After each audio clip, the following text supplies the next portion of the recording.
C. Joseph Vijay எனும் நான்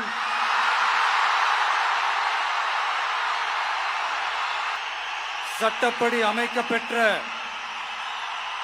இந்திய அரசியல் அமைப்பின்பால் உண்மையான நம்பிக்கையும் மாறா பற்றும் கொண்டிருப்பேன் என்றும்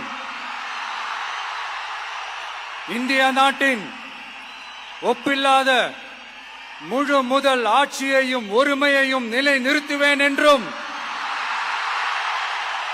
தமிழ்நாட்டு அரசின் முதலமைச்சராக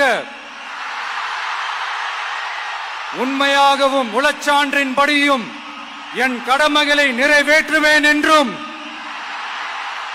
அரசியல் அமைப்பிற்கும் சட்டத்திற்கும் இணங்க அச்சமும் ஒருதலை சார்பும் இன்றி விருப்பு வெறுப்பை விலக்கி பலதரப்பட்ட மக்கள் அனைவருக்கும் நேர்மையானதை செய்வேன் என்றும் ஆண்டவன் மீது ஆணையிட்டு உறுதிமொழிகிறேன்.